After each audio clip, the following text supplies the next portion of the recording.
Daily flashback to this day in 1932 when the curtain went up at Radio City Music Hall for the first time. It was the height of the Great Depression, and Radio City was designed to be a place where ordinary people could afford to experience high-quality entertainment.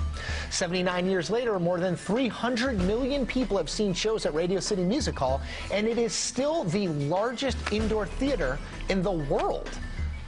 I did not know that. 7 days out from Iowa, and it looks like a three-way battle for first place. So who needs this Iowa win the most? Let's bring in our panel. Michelle Bernard is an MSNBC political analyst and president of the Bernard Center for Women, Politics, and Public Policy. Steve McMahon is a Democratic strategist, and Michael Shearer is White House correspondent for Time Magazine. Hello, all. Welcome back. Hey, Chris. Let's talk first about Iowa. We're 7 days out. Everyone is spinning it, you know, Rick Santorum. If Rick Santorum gets any votes, he's taking a victory out of it. The Romney, I talked to some Romney folks in the last couple of days. They say, well, if we finish in the top three, that's good enough for us.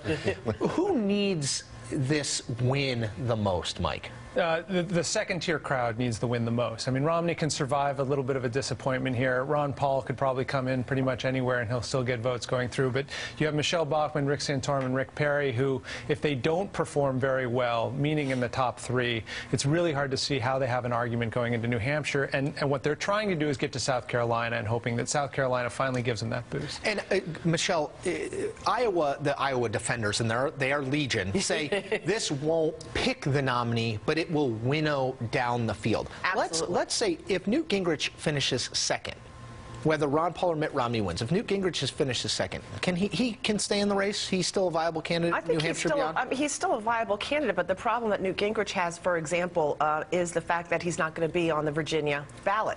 You know, what it says about his campaign, we don't know. He will still be a viable candidate, but that makes you ask: can he raise money? Can he run ads? Does he have the financial wherewithal to stick in there even after Iowa, assuming he comes in the top three? Now, you mentioned Gingrich on the ballot in Virginia. We talked about a little earlier. But Steve, I want to read for you what Gingrich's campaign director had to say. They didn't make the ballot. It's 10,000 ballot signatures, a very high bar. But here's what he said. This is Michael Kroll. Newt and I agreed that the analogy is December 1941. We have experienced an unexpected setback, but we will regroup and refocus with increased determination, commitment, and positive action. Well, Michael Kroll obviously won for understatement. Nothing like comparing making a ballot to Pearl Harbor. What does this tell us, Steve? You've been involved in presidential campaigns. What does this tell us? Virginia, it may not mean that much in Virginia. Maybe the race is over by the time we get there. But what does it tell us? What kind of signal does it send that Newt, who, you know, is, if not the national frontrunner, he's close to it at the moment, didn't make the ballot? It says that the Gingrich campaign can't organize a parade, is what it really says. I mean, for a major, he lives in Virginia, so he should have had plenty of people he could have sent out to get these signatures. Right. 10,000 is a steep bar, but when you're running for president, you know, it's not that steep. Everybody else who's a major candidate seems to figure out a way to get on the ballot. And, you know, I think it does send a signal to everybody in the Republican sort of political community that this guy is interesting and maybe even fun to watch, but he's not a serious candidate for president of the United States. I think it's the clearest indication that Gingrich's argument once his campaign collapsed over the summer was that we can run this untraditional campaign. We don't have to be, you know, a transformative post-whatever campaign. And there are real benchmarks you have to meet. Absolutely. And his consultants were right. He had to be raising money in the spring. He had to be doing the sort of basic organization he never did. What's more interesting to me was that the first savior, Rick Perry, was also unable to qualify for the ballot. And that was actually a bigger surprise because they were supposed to have money, organization, everything going for them. And they couldn't What's lump them together. Who was the other person other than Mitt Romney who qualified for the ballot in Virginia? Ron Paul. Now, Michelle, I want to ask you because I feel like we don't pay enough attention to Ron Paul given where he stands in the polling. I don't think he is likely to be the Republican presidential nominee, but he could win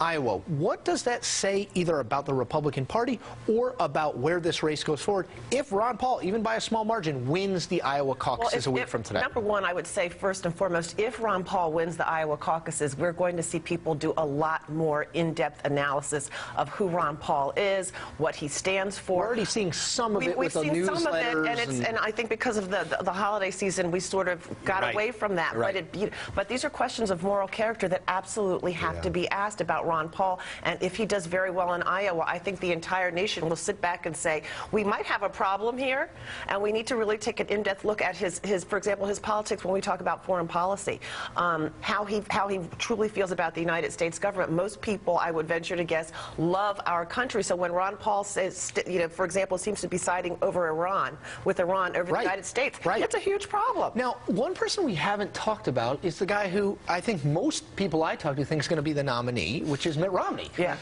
Romney. That's the way he likes it. Yeah, exactly. Right. We just spent minutes talking about Ron Paul and Newt Gingrich and Rick Perry. Steve, where does he need to finish? His people, as I mentioned, are saying, well, anyone in the top 3 is fine. Can he finish 3rd? And he still looks strong. Boston Globe poll out over the weekend, 39. Romney, 17 for Gingrich, 17 for Ron Paul. So he's okay in New Hampshire.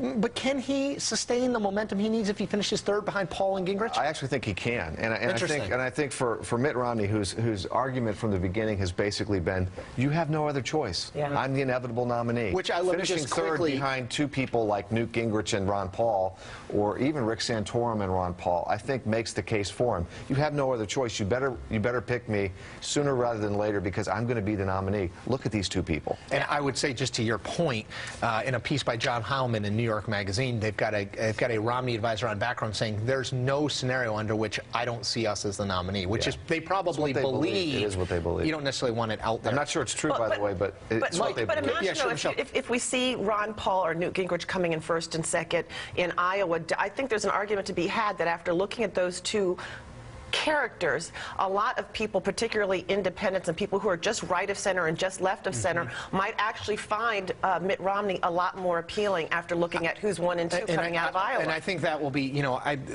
I'm interested to see how Iowa Republicans react if Ron Paul wins, too. That'll be fascinating, because they're very, very interested in keeping relevant. Remember, independents vote in New Hampshire. That's right. Good for Mitt Romney. Very good for Mitt Romney. Very good point. Maybe for John Huntsman. We'll be back to talk more about it. But first, trivia time. We asked, which president once lost an entire set of White House china in a poker game? The answer, President Warren G. Harding. Harding played cards so frequently that his advisors were known as the poker cabinet. We'll be right back with more from our panel, but first, don't think we forgot about it. The White House soup of the day. It's Maryland crab chowder.